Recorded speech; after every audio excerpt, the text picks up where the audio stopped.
Hello students, I hope you all are good there. Welcome to your channel Zebish English Classes. Stay safe and stay happy. Education is everything and without education life has no meaning. It is a tough time going on but we must ensure that education must not get hindered. It must carry on. So let us educate others as well as ourselves. So let us start another poem from this book, The Treasure Trove. And this book is for the students of ICSE board from 9th as well as 10th standard. The poem is Daffodils that I have taken up today, and this poem has been written by William Wordsworth. It is going to be a very interesting poem because the poet himself is a very interesting one. William Wordsworth is known as a romantic poet for his love towards nature, and I like him personally a lot. So, William Wordsworth is known as a romantic poet, and most of the poems that he has written are based on the theme of nature, and he has manifested his love towards nature through his poems. So, they are nature based poems, you can say. And there is a very famous definition of William Wordsworth that he has said about poetry, that poetry is a spontaneous overflow of feelings, powerful feelings, a spontaneous overflow of powerful feelings. And here, this poem seems to be an epitome, a perfect example of his spontaneous emotions that he has penned down in this poem. So let us go ahead. Actually, this poem Daffodils was earlier entitled as Wandered Lonely as a Cloud. And here the poem was entitled as I Wandered Lonely as a Cloud just because the first line of the poem itself is saying the same thing. But then later on was entitled as Daffodils. Let us know something about this poem, that the poem was written in 1804, and it was a result of a visit of William Wordsworth with his sister Dorothy to a place in England where he had found while traveling a large belt of daffodils. And he had made a visit in 1802 along with his sister Dorothy. And there, in their visit while traveling, they found there was a large belt of daffodils. And William Wordsworth got so much inspired by that scene, by that view of the daffodils, that he wrote this poem, Daffodils, in 1804. However, it was later on published in 1815 as a revised version, and then only the poem had been entitled as Daffodils. Before we go ahead to read the poem, we must understand one more concept that used to be there in that romantic era. It is called Pantheism. Pantheism. Pantheism means presence of God, and it refers to presence of God in nature. So it was very common with the romantic poets that they could perceive pantheism. That means they could find presence of God in nature, and that's why they used to take nature as their mentor, as their guide, as their teacher, as their lover, their best friend. And that's why they used to love to be in the midst of nature. And it was the same thing with Daffodils, which was written by William Wordsworth. In this poem also, William Wordsworth has manifested his pantheism, how he used to believe in that and how he used to perceive pantheism. So let us start the poem now. I wandered lonely as a cloud that floats on high over vales and hills, when all at once I saw a crowd, a host of golden daffodils, beside the lake beneath the trees, fluttering and dancing in the breeze. Now let us see. So here in the first line of the first stanza, the poet has compared himself to a cloud. And this comparison is called simile, just because the poet has compared himself to a cloud by using the word as. Whenever a comparison is made between two things by using the words like or as, it is called a simile. Such as if I say it is as black as coal, it is a simile. Or if I say he is foolish like a donkey, then it is also a simile because I'm comparing his foolishness with the foolishness of a donkey by using the word like. It is a simile. If I'm saying it is as black as coal, I'm using as word to compare. That's why it is called a simile.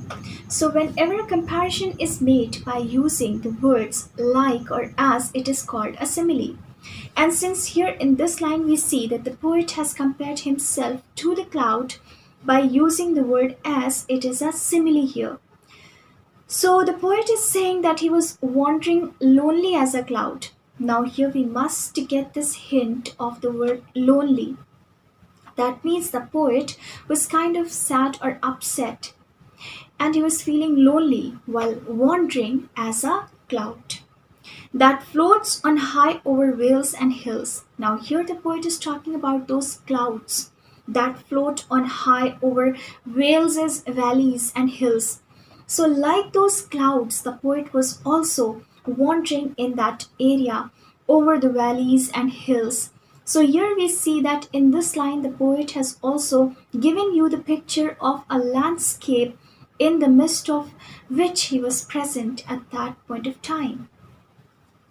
When all at once I saw a crowd, so all of a sudden, abruptly, it happened that he got to see that large group of the flower daffodils. And since it was in a large group, he has referred to it as a crowd. And then he says a host of golden daffodils. So he got to see the large group of the golden daffodils. Why golden? Just because the daffodils are yellow in color. And host, why host? Because the poet had made a visit to that pastoral area or to that forest area. And the flowers were still in their area. They were in their home, in their natural place. They hadn't made a visit to the home of the poet, but the poet had made a visit to the home of the flowers. That means the flowers were the host and the poet was the guest.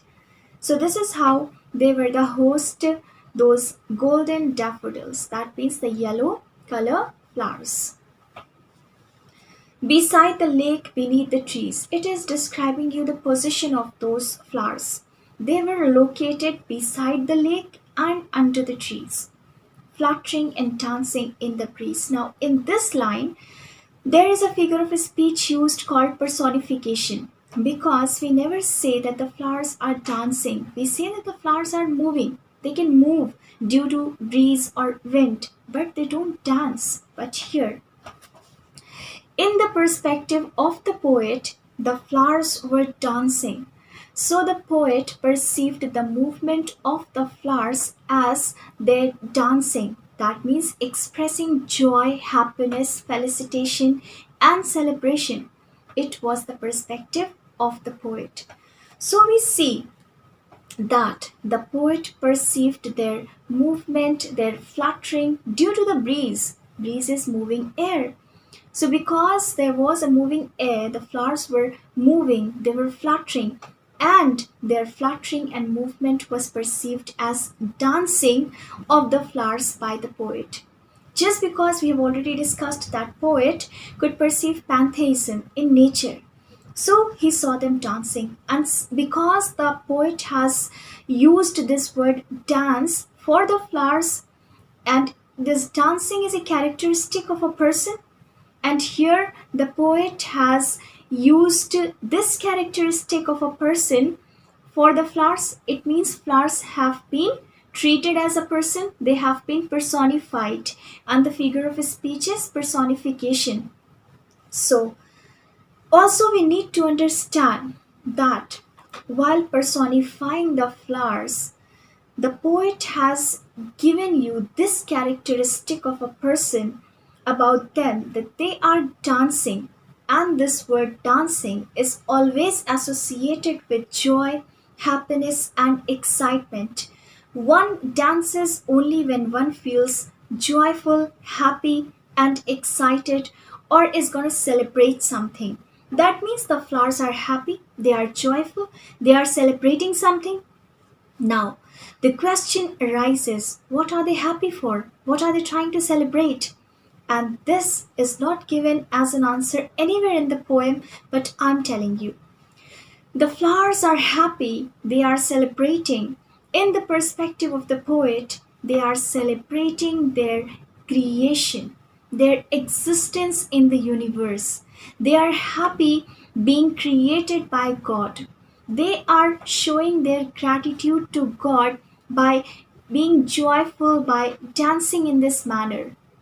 They are showing their gratefulness to God for creating them and for making them a part of this universe. So we get this lesson from these flowers that if these flowers are so happy being a part of the universe and they are dancing and showing their gratitude and joy to God, then we, as the best creation of God, being human beings, shouldn't be grateful to God, and we shouldn't express our gratitude to God by being happy and joyful and excited all the time. That means we should learn not to be upset, not to be negative, not to be sad. Just because we have got a better reason to be happy, better reason to be grateful to God, and better reason to celebrate as a creation of God. Why? Because we are the best creation of God. So if these flowers are enjoying as a creation of God, as a part of the universe, then we have got a better reason to be grateful to God and to be joyful and to be excited and to dance. Now let us go ahead to the second stanza. Continuous as the stars that shine and twinkle on the Milky Way, they stretched in never-ending line along the margin of a bay. 10,000 saw I at a glance, tossing their heads in sprightly dance. So the poet is saying that the flowers look in continuation as the stars, and again the same figure of speech has been used here, that is simile, because here the flowers have been compared to the stars due to their continuation as the stars. And here, for comparison, the word as has been used and therefore it is a simile. So the poet is saying that they are as large in number as the stars, and they are shining like the stars, and they look countless and twinkle on the Milky Way. So as the poet has compared the flowers to the stars, he is talking about that particular galaxy, Milky Way. What is a galaxy? Galaxy is a group of stars that form a certain structure. And here the poet is particularly talking about Milky Way because Milky Way is the galaxy of our own planet, that is Earth. That's why the poet has talked about Milky Way. And he's saying like Milky Way, like that galaxy, the cluster of stars that shine, and it is just countless in its number, and it shines, it twinkles in the same manner. Here the flowers are countless in number and they are shining. They stretched in never-ending line. Here the poet wants to say that when the poet sees, he looks at the flowers, he cannot find out where they end, because they are so huge in number that their end is not seen by the poet. Along the margin of a bay, that means he can see them beside the lake, on the shore of that water body. 10,000 saw I at a glance. Here it is not an exact figure, but the poet has randomly given you one figure, and he is saying that it seemed to him as if he had seen 10,000 of them at a glance. That means in one go, in just one gaze, he had seen 10,000 of the flowers tossing their heads in sprightly dance. And when the poet looked at them, they were dancing sprightly, that means enthusiastically, energetically. They seemed to be dancing. Why? Because of the breeze, they were moving. They were fluttering, and their fluttering or the movement had been compared to dancing or perceived as dancing by the poet. Then we come on to the third stanza. The waves beside them danced, but they outdid the sparkling waves in glee. A poet could not but be gay in such a jocund company. I gazed and gazed, but little thought what wealth the show to me had brought. So the poet has beautifully explained here. See, because the flowers are happy, they are enjoying themselves, they are so positive. That's why they are spreading that positive vibes around themselves and also impacting all the surrounding, the environment in the same positive manner. That's why we see that there was a lake beside them. So the waves of that lake had also become energetic, positive, excited, and they also seemed to be dancing just because the flowers were dancing. They were dancing, they were so happy that they spread their happiness around, and they also impacted the waves of that lake, and the waves also started dancing and showing their gratitude to God. But if we talk about the quantity of happiness, then we come to the conclusion that they outdid. They here is referring to the daffodils, and outdid means beat or defeat in something. So the waves had also started dancing. That means the waves were also very happy at that point of time. But if we compare the happiness of the waves and the daffodils, then we come to this conclusion that eventually flowers were happier than the waves because they were outdoing. Outdid means to beat. They were beating the sparkling joy of the waves. Sparkling is shining, is lustrous. Happiness, glee is happiness. So the happiness of the waves were eventually being beaten by the happiness of the daffodils. It means daffodils were more excited, they were happier, they were more joyful, more elated. A poet could not but be gay.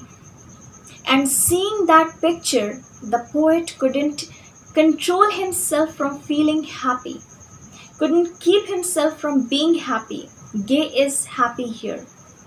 In such a jocund company, jocund refers to joyful, delightful, and here the company is referring to the company of the daffodils and the waves, the entire landscape, and especially the daffodils. Jocund company because jocund means happy and excited. So we can see that the flowers seemed to be happily excited, and therefore the poet is saying that he was in the midst of a jocund company.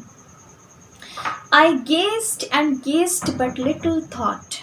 So the poet is saying that he was continuously gazing or looking, staring at the flowers, that landscape, but he was not able to understand the significance of that scene, of that surrounding.